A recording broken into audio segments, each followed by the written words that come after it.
Well, once again, how you doing, everybody? Jeff Slakey from iFiber One News Radio as we continue these conversations in the elections office at 411 North 5th Street about the ballots, about this upcoming November election, and about your ballot's security. Fina Rahman's still with us. How you doing? I am excellent, thank you. This one is election security. This is an important topic for many people. It is. It's always an important topic, and we've always been very focused on it, but we certainly this year, maybe more than ever, are getting more questions about it, more concerns about it. So I appreciate you taking the time to talk to us. In our last video, we mentioned that there are 10 ballot drop-off locations all around the county, and these are very secure and very safe. We're going to go out and show one at the end of this conversation, but right now we have some things on the table that is used in the safe and secure collection of the ballots from those drop boxes. Yeah, so we have here, basically, they are, just like as you said, very secure. We use, these are the ballot bags that we use. These are that we use for the election to pick up. They are very strong. They are also locked and sealed. So when we pick it up, when we have two people pick them up, they're placed in this. We use seal logs to show what there is. There's carbon copies. There's lots of security things. And again, all of those security measures are set in statute or Washington Code. So, what we're doing is the same thing that King County is doing or Yakima County. So we're all, following the rules and doing it this way. So if you go to a ballot drop box location with this bag, and there are more ballots than can fit in this bag, what happens? So a lot of times, especially in a big election like this, we will bring two bags. We will bring an extra bag so that we can, fit them all. If we can't get them to fit, we keep them in that box just for the, and then we'll send someone out to, for the second run. But they always, ballots are always with two people or sealed and locked. So that's the rule. And what's in the file? Yeah, so this is just the clipboard that we use to take out that has all our seals that we use. All the seals have individual numbers. Okay. So not only do you have to have the key, but we have a log that is said okay, this person locked the bag. And so if the seal is broken, we know there's been unauthorized access. And so that's part of, and everywhere there's ballots, there's seals. So, but yeah, we have our seal logs. This is for the box. We have a seal log. This is for the bag. So, and this is we have this for all 10 of them. So, there's just lots of paper where we keep track of all of that stuff. You gotta have a paper trail. Yes. So when the folks that go out to the ballot drop-off locations, are those elections office employees? Are those party representatives? Yeah. So there was a time in Washington where they used party people to go out to the boxes. But now, since we are vote by mail and we are very focused on having so many drop boxes, it's either permanent election staff or election staff that is extra help, that is hired just for the election.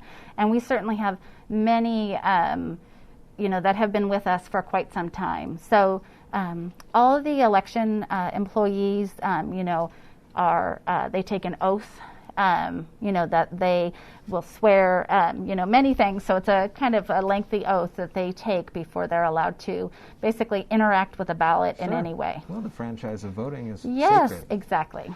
Let's talk a little bit about when it comes to, we discussed in the last video about when we get the ballots and then they sent through the machine, and if there's any kind of problems when it comes to, well, they may have voted for this person, but then they had the line out, things like that. What about names that don't show up on the voter rolls if there's a signature with that, or people who have passed, or you hear stories about dogs and cats that are voting? Sure, and obviously we've heard of them all. So we put so much work into maintaining the voter registration records. We have a statewide database that so all the counties, we're all connected to the same voter registration database. So if you come into, our county, we will go to register you, and your information, they will search the whole state and look to see, is he already registered in Clark County? And if you are, what it'll do is it's going to cancel your registration there and make you registered here. So, those things are all so to prevent any sort of duplicate registrations. We also get information from the Social Security and the Department of Health in terms of processing death records. We also read the obituaries from every week to ensure that anyone who's passed is no longer on the records. If somebody were to have, for example, the Clark County and then maybe Mason County, 2 ballots, and they inadvertently send in their Clark County ballot, and then the Mason County ballot also gets sent in, what happens then? Yeah, so if it's if it's just like we were talking, where they maybe moved from one county and then it was during an election time, so they still got their Clark County ballot. The Clark County ballot is no good. It's already been canceled. Okay. And so the ballot that is the correct ballot is the Mason County ballot in that case. So because we do have the reality, we have same-day registration where people can change their address within the election period. In a time where we're mailing ballots, it is possible to get 2 ballots. But in your voter registration record, you will only have 1 good ballot. And once we receive a ballot for a voter, it cancels, it cancels everything, and it prevents us from issuing another ballot. Obviously, we're here in the new elections office wearing masks, and there's very limited staff in the building right now because of COVID and things like that. Election security, too, though, has been kind of put digital. I know we have the security cameras all around. Yes, that's a new addition. We did get, which was very good for our office as part of the CARES Act, which was through the federal government. We did get some grant money to improve the office, to make it more accessible, in terms of because of COVID, or, so we could buy masks, so we had to do some stuff to spread out, normally our signature checkers, for example, were right next to each other. So, things like that. Another thing we did is change our voting center. So instead of being upstairs where we weren't sure whether people were going to be able to access our office, because we weren't sure whether the commissioners would open the building. And so we now have our own entrance. And so that was part of that. And then, yes, the security cameras was another addition to that. And so people can, because of COVID, we, again, like you said, have very limited space. And so, we don't have room for observers. We have, some place where people can view through the windows, but then also we have a live stream. So you can see the cameras are on once the election period starts. They're on our YouTube channel. There's a link on our website, and that's 24 hours a day that you can view that.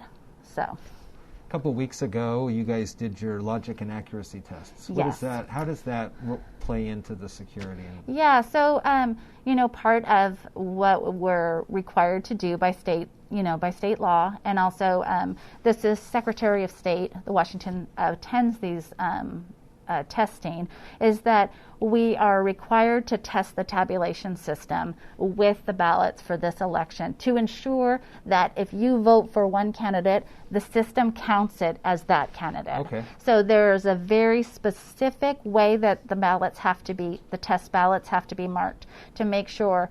And so it does take, it's pretty complicated in terms of how that is. And so to make sure that we're testing every ballot style, every precinct, every candidate, and that there's nothing that's getting cross, so that if you vote for this candidate, it goes to this vote, this candidate, and that way. So that's done. We do a pre-test of that before the official test. And it is, the state comes to that. We live stream it on our Facebook page.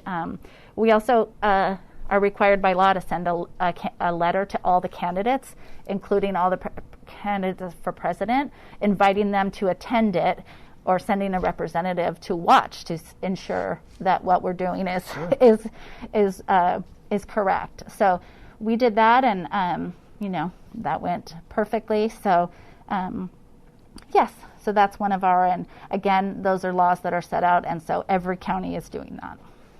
We've gone through quite a few of these here and ways that your ballots are safe and secure. Now I think what we'll do is we'll go out and look at one of these ballot boxes just to kind of see how secure they are. You got one? Yeah, there's one more. There's so many things. We are supported on the state level by the Secretary of State's office. And so in terms of, we have so many things for cybersecurity that we take care, that we do, and that also that the state does.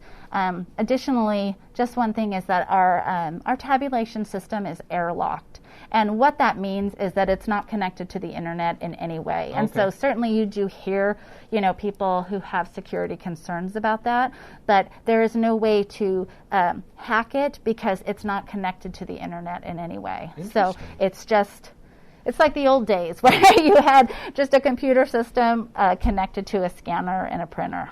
So. And then obviously, too, there are other security concerns. The elections office, the state, the feds, they all do when it comes to ballot security and safety. But a lot of that stuff, too, is private, so folks aren't, milling about at ballot locations after hours or things like that, waiting for people to come by. So there's a lot of security concerns that I tried to get the info from people. She wouldn't tell me.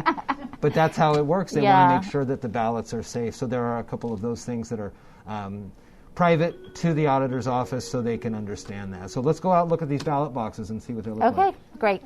Well, as mentioned, here we are at one of the newest ballot drop-offs in Mason County. So tell me a little bit about this and the security along with it. Yeah, so again, there's unique seals on it. It's locked, obviously. This is a pretty substantial welded steel box. Yeah. This is our newest box that we've added. This was again purchased with the CARES money. So this is right in front of our building 1, or right off the alley. So it is now drive-through. We used to have a smaller box in front of the building, and we've replaced it with this. So let's we see, obviously, you got the nice information for the phone number and the website. There's a ton of cement in here and steel. This thing's not going anywhere. Yes, this is not going anywhere. This is welded steel. It was so strong, we had to get the forklift to pick it up and get it into place. Wow. As you can see, it does close at 8 p.m. on election night, and that's going to be pretty much the only time that you'll have a specific time with things associated with this. Folks will come in, they'll put their ballots in, so then I'm assuming at 8 o'clock someone will be here to flip this up. Yes, and that's exactly, So at 8 o'clock it's locked up, and then it's sealed so that we can be sure nobody has put any more boxes in it. And again, the boxes are going to be emptied daily, so you can feel that these are very safe, secure, they're dry. We might be in a torrential rainstorm, but they'll still be dry. Yeah. So the official ballot drop blocks, there are 9 others of these throughout Mason County. They will close at 8 p.m. on election night. For the list of these locations and more information, of course, masoncountyelections.us. Again, here at 411 North 5th Street. And the elections office is the new location behind the building. But a lot of folks are now familiar. You see there's different signage as well. So, Fina, thank you so much. Oh, thank you.